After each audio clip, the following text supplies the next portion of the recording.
Hey everyone, I'm BPS Digital Learning Coach Jennifer Boulos here with an on-demand training tutorial on the new assistant feature in Seesaw.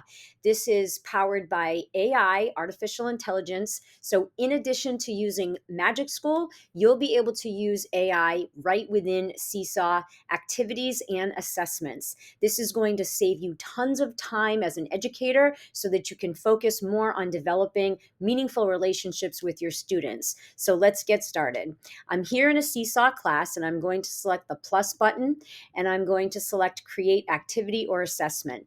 I will give this a name. I'm going to do the Boston Tea Party. So I'm going to show you how AI can help you generate maybe say a bell ringer activity for your students. I'm going to click on Creative Canvas and then you'll notice here under the camera this check mark and the second option says assistant. It looks like that little bot.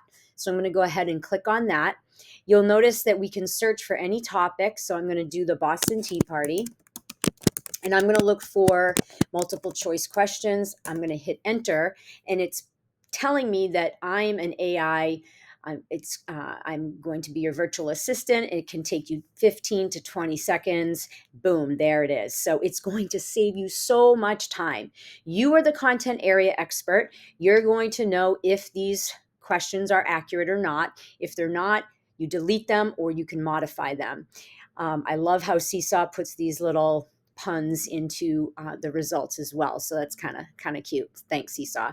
So the Boston Tea Party was like a terrific protest in American history. And then again, if we like these questions, we can add them either one question per page or we can add multiple questions on one page. And that's all there is to it. So if we want to have our students recall the date, obviously the location. We can just add as many questions as we want. We can edit them. We can change them.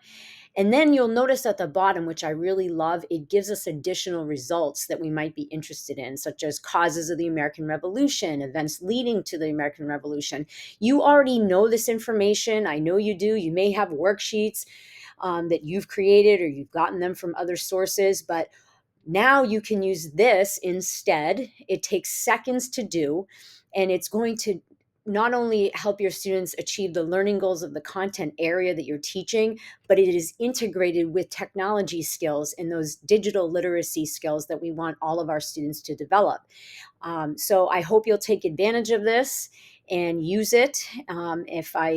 Once I select those questions, you'll see they're here. We drag them over if we're going to put them all on one page, or we can add multiple pages. So that's how we would use the assistant in an activity.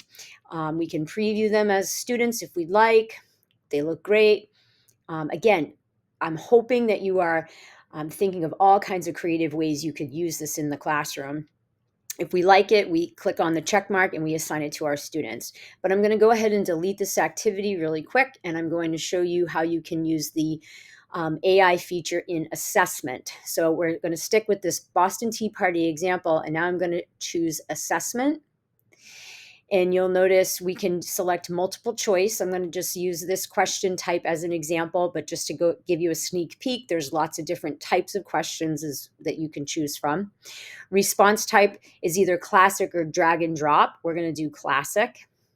You can give a feedback mode of either practice mode, so think low stakes, formative assessment, quick check for understanding. The students are getting feedback on their work as they go, or an assessment mode, which would be more of a summative assessment where you're assessing their skills and knowledge in a particular unit that you may have covered. So you'll notice here it says question, but underneath there is that assistant icon. So we're going to select find questions.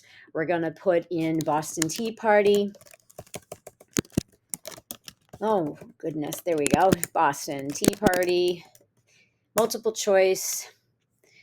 And it's the same process that I just showed you. We can add, whichever ones we like. When we're done, we check the X and we drag and drop, we can resize, we can make these smaller. So again, I'm hoping that I'm using a social studies example, but obviously this can be used in any content area for any grade level, kindergarten through middle school. So I'm hoping that you are excited about having quick and easy access to AI built right into this platform, and you'll be able to, again, spend more time getting to know your students and building those meaningful relationships that will help them grow and achieve to high levels. So I appreciate you watching. I hope this was helpful and you'll integrate it into your practice daily. Thank you so much.